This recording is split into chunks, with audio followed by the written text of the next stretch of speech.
Yo,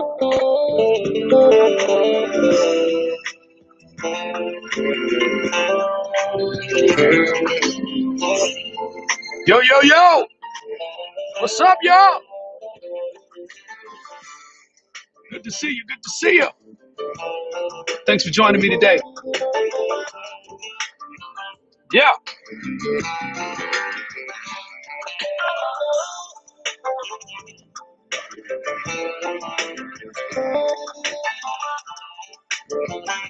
No, you didn't miss it. Come on in. Come on in. Fort Worth, Texas is in the house. Good to see y'all. Rashada, good to see you. Evangelist Maya's in place. Lorenzo, what's up? What's good, everybody? So good to see you.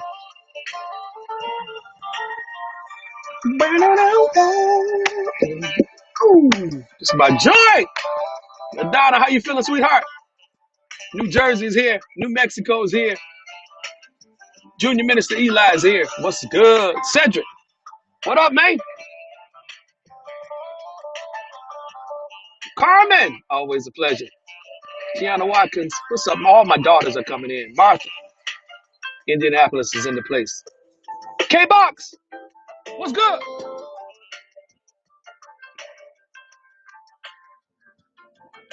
Always a pleasure to see my family. Always a pleasure to see my family in this place. We're almost ready, y'all. A few more seconds for them to come on in. And we're going to fire it up. Y'all feel me? This is the border. This is the border. Come to the border. Come to the border. We at the border. We at the border. Get your life moving right with your family in Christ today. It's what you've been praying for today. It's what you've been waiting for. We get them RESULTS. We get them RESULTS. Let's go, let's go, let's go. We need you at the water. We want you at the water. Know that we love you at the water. Get your life moving right with your family in Christ today. We need you at the water. We want you at the water. Woo!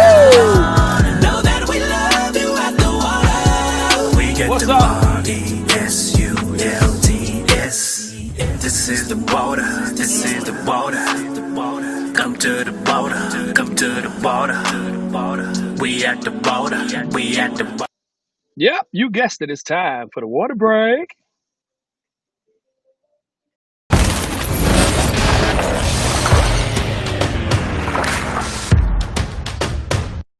What's good, everybody? I'm yours truly, Pastor J. Welcome to Living Waters Church. The church is unusual, word-based, Bible-believing, scripturally sound, spirit-filled church. We get our identity from John 7. Jesus stands up with a loud voice and he says, listen, if you're thirsty, come to me and drink. And if you believe in me according to the scriptures, then out of your heart will flow rivers of living water, which lands you right here, smack dab in the middle of it with me, yours truly, Pastor J. And it's my job, it's my objective for the next few moments to make sure that you are spiritually hydrated. If my eyes will give me a break. It's a beautiful day out here. Am I gone? Look at that. YouTube just totally vanished me. YouTube, you gotta stop doing this, YouTube. YouTube, everybody to be able to see. If you're having trouble on any of the stream side of things, you can always shoot over to our other sides, which is Facebook, of course, and Periscope, Twitter. Did YouTube come back up yet? If it didn't, I'm going to ask you guys to hold up. I'm going to see if I can restart it. I don't know why this keeps trying to give us this trouble while we're doing our water breaks out here on the deck on this beautiful day. But let me see. Let me figure it out. Can y'all still hear me on YouTube? Let me know if you can still hear me. That's cool. That lets me know something else. Let me know. Still can't see you. I see you, Quanisha. Okay. All right. We're going to try it again to see if we can. They say, yes, we can hear you. Okay. Let me try to reboot it one more time and we'll see what's up.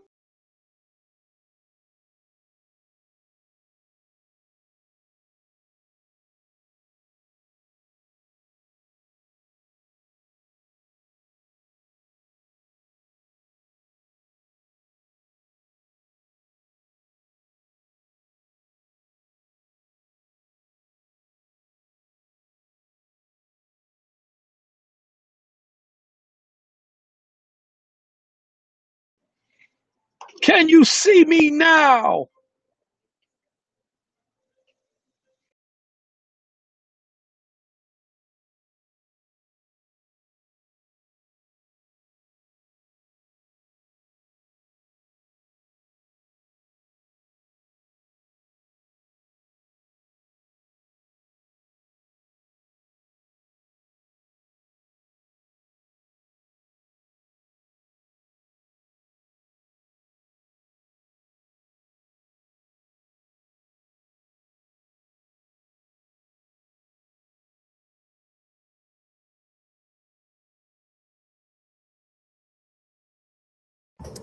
Let's try this. What about can you hear me now? Can you hear me now? My earbuds are in. My earbuds. Let's try it. K-Box said, tell that devil to go on somewhere. Hey, can you hear me now? Y'all so funny. I'm here for these chats. I'm here for the comments. Y'all be on fire. Oh man, this is so funny. So good to see you guys. This is the water break. Where's my look? Don't be trying to mess with my stuff. This the water break, and we on fire up in here.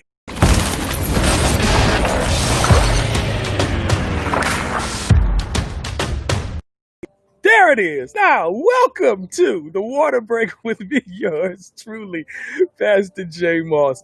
Listen, we are the word-based Bible believing, scripturally sound, spirit-filled church, and this is our water break. And what it is we try our best to, for about 5 to 10 minutes, give you a little boost, a little word of encouragement, little nuggets that God drops in my spirit from time to time, and in those private conversations, I'd like to bring them out here with you. It's a beautiful day here in Detroit, Michigan. Wow. I mean, you couldn't ask for a better day. It's pleasant. The lawnmower guys, the landscape guys, they aren't out here today. So I'm going to see if I can go on and get this word in before they get going. Listen, let's see what the Lord is serving. Watch this now. Everybody can hear me? We on? Everybody's good? Okay, I'm watching the chats while I'm doing it. I suffer. Now, y'all go with me here. This is going to be sort of an informal water break. I suffer from arachnophobia. Now, I don't know if none of y'all do, but I suffer. I suffer badly from arachnophobia. Can I get any witnesses out there? Do any of y'all suffer with arachnophobia? I can't stand spiders. Now, the definition of arachnophobia, y'all know what it is. It's extreme or irrational fear. Extreme or irrational fear of spiders. That's me. And mine goes way beyond spiders. Like somebody just said they don't like bugs. I can't see who you are. But yeah, that's Shannon. Yeah, I don't like bugs, creepy things, I love being outside. I'm an outdoors guy. But I just can't stand spiders. And you can keep almost everything out of your house, but flies and spiders, they just, up here in Michigan, they just seem to find their way in your house. I don't care how much you exterminate. I don't care how much you swat. There's always going to be that random fly every now and then, and you can always find a spider. I got this little joke that I always say. When I get to glory, I'm going to ask God, what was flies for? What you make them for? And I know people are going to be like, oh yeah, well, flies are for decomposition and helps us, the maggots help, so we don't have a lot of waste and they, do a lot of the cleanup for us. No, let me tell you something. I'm going to ask Jesus himself, is that the real answer? Why you made flies and maggots and stuff? Oh my goodness. Ooh, I can't stand them. But anyway, I'm an arachnophobic. I think that's a word. And, but a wise person told me, watch this now. A wise person said, Jay, why are you scared of them? They're more afraid of you than you are of them. And that resonated with me. I mean, here I am, I'm about to fib a little bit. Here I am, this 175-pound dude, maybe 12 years ago. But here I am, this big old guy, right? And this little puny spider. I don't even care if it's one of those big ones. I'm still massive to him. But that person had to speak that into me and say, hey, the spider is probably more scared of you, Jay, than you are of him. And that resonated with me. And the question came to me, Why do we fear things that are powerless over us? Why do we waste time fearing the powerless? Wow. Wow, the Holy Spirit dropped that on me, Sister Felicia Shaw. Seriously. Yeah. Why do we fear things that don't have any power over us? Why do we give authority to things that have none? Why do we allow things to control us that have no control at all? What you talking about, Pastor Jay? Well, think of that person that just knows how to press all your buttons. Think of that person. Think of that person that comes to your Facebook page, that comes to your Instagram page, that comes to your Twitter or whatever you on, your Snapchat or your TikTok, and just comes to push your buttons, just says stuff out the way, just to get under your skin. And you up all night because you're trying to live saved, right? You're just trying to do your thing. You like, look, man, I ain't got time for this today. You know, if he was in my face right now, it'd be some furniture probably moving, and we don't condone fighting or nothing like that. But some people just know how to push all the right buttons, right? And then you up all night long worrying about how you gonna tactfully deal with them or this situation while they sleep like a baby. On social media, they're called trolls, right? They come to your page just to pick a fight with you. We hear presidents and other people of power make claims of stuff that they're going to do. We're going to delay the election. We're going to slow up the mail. And we get all up in arms, right? And we get agitated by what they say. And then somebody else has to come on and say, people, calm down. The president doesn't have the authority to do that. Calm down. You're okay. Right? But I'm finding that the real damage is not actually, watch this now. The real damage of fear isn't the fruition. It's the conception. The real damage of fear is not the fruit of it. It's just the potential of it. It's the conception. The person doesn't really have to do what they said. They just have to make you think that they will. The new weapon of choice is not with guns and bullets. The new weapons of choice is getting into your head. People are finding a way to kill you and destroy you by getting in here. I always like to say what the young people say, rent free, living in my head, rent free. Didn't fill out no applications to get in there, right? You just in my head. Who told you? Who gave you the idea that you can come and live in my head? See, a bully doesn't have to beat you up. A bully just has to make you afraid of thinking that he will. I'll say it again. A bully doesn't have to put his hands on you. He just has to make you afraid enough to believe that he will, to think that he will. It hasn't happened. He just wants you to think about the possibility or the potential of it. Remember, I say all the time, if we want to go biblically, because, you know, people won't say I gave a word unless we refer to the Bible. God didn't actually do Adam and Eve wrong. The serpent just had to make Eve think he did. Say it again. God didn't actually do anything wrong to Adam and Eve, right? He set them in a paradise. He just said, don't bother this tree right here. So God didn't do anything wrong. The serpent just had to get into their heads and make them think that he did them wrong. Let's go to the word, y'all, real quick. And I'm finished. I know you got to get back to work. I'm finished. I'm finished. Watch this. The first thing we have to understand, let me turn my little thingy off here. There it is. There it is. Look at Proverbs 1:7. Type it in the feed for me. Proverbs 1:7. It says, the fear of the Lord is the beginning of knowledge, but fools despise instruction. Don't forget that. The fear of the Lord is the beginning of knowledge. All right, so we make that transition on over here to Luke 12:4. Look at what Jesus was saying right here. Look at, and Jesus wanted to make this clear. Watch what he said. He said, I say unto you, my friends, don't be afraid of those that can kill the body, and after that, they can't do nothing else. Look at it. Y'all see it. I say to you, my friends, do not be afraid of those who kill the body, and after that have no more that they can do. Look at the next verse. Verse 5. It says, but I will show you. I'm going to show you who you need to be afraid of. Not really afraid, but y'all know what that fear means. I'm going to show you who you need to reverence. I'm going to show you who you need to honor. Fear him who after he kills has the power, has the authority to cast into hell. And then, wait. Here's the part I love right here. He repeated it. You know, when Jesus repeated himself, he meant that. He meant that, y'all, when he repeated himself. At the end of verse 5, look at what it said. He said, I say unto you, fear him. Fear him. Oh, I love the word of God. See, we spend so much time fearing bosses. We spend so much time fearing teachers, right? Supervisors, managers. We spend so much time fearing public opinion. I keep saying it wrong. We spend so much time fearing family, fearing credit reports, fearing doctors' reports. Whose report will you believe? We spend so much time fearing world crisis. But ultimately, what we're doing is we're fearing man. But look at this. This is weird. Now watch this, y'all. Watch this. Go with me. We spend so much time fearing what man will think as well as fearing what man won't think. How's that even possible? Why do we do that? You see how much time you wasting?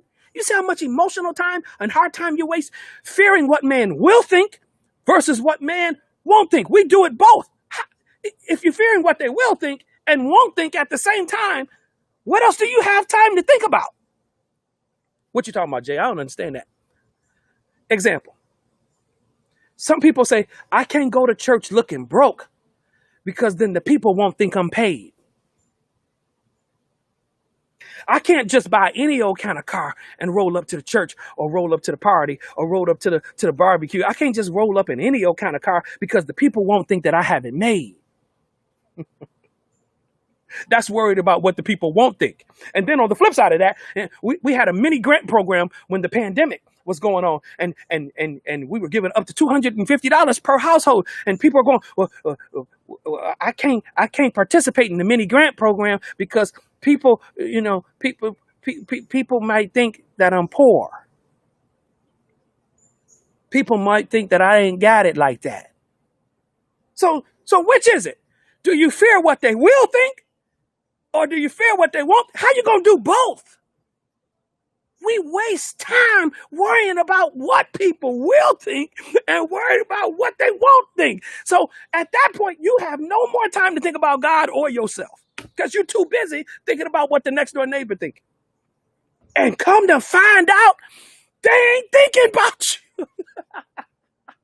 Come to find out, they ain't even thinking about you. We don't care what you drove up in. Most of the times we in church, you got there late, so we can't even see what you drove. You could have came on the bus. We don't care. Just come. So you waste precious days. You wait months. You waste years worrying about what people will and won't think. I love that. That thing messed with me when I was writing it. So what we do is we get caught up into this infinite cycle of fear of people. This infinite loop, fearing people, what they think and what they're not thinking. I'll close you out with this. Look at what the Apostle Paul said in Galatians. This is beautiful, y'all. Check it out. Galatians 1, starting at verse 10. I got it down at the bottom of the screen. It says, for do I now persuade men or God? Or do I seek to please men? For if I still pleased men, I would not be a servant of Christ. I wouldn't be in jail writing y'all all these letters. I wouldn't still be ministering. I still wouldn't be on this crusade. If I'm just out here to please men, I would stop because the men that y'all saying I'm pleasing or that I could be guilty of, the men are telling me to stop ministering. So Paul is saying here, if I was out here seeking to please men, I would have to stop ministering. But I haven't. Look at the next verse. Verse 11. Galatians 1 and 11. It says, but I make it known to you, my brethren, that the gospel which was preached by me is not according to man. Watch how he closes it in verse 12. For I neither received it from man, nor was I taught it from man, but it came through the revelation of Jesus Christ. You have to know what your purpose is. You have to know. I was saying this, I think, Wednesday in our Bible study session. We got to ask ourselves daily as we check ourselves. Why? Why are we doing this? Why are we worshiping? Why are we giving? Why are we participating? Why are we not? we also have to ask the other side of it too. Why are we not doing enough? Your fear of God is your gratitude. It's your humility. It's your dependency. It's your trust. It's your belief. And giving that type of top level control of your life to anything else but God is not only irresponsible, but it's reckless. Jesus said, fear him. Fear him. See if I can find it again, because that was a great scripture. I think it was this one. Yeah. He said, fear him. It's this one, 12:5. Notice that he only mentioned hell. He says, fear him, the one that can kill and then cast into hell. Notice he never mentioned heaven right here, because that's a part of the why. Why are we doing this?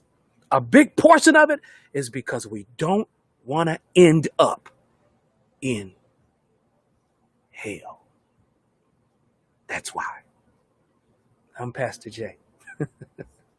That's the water break for the day. I love you guys.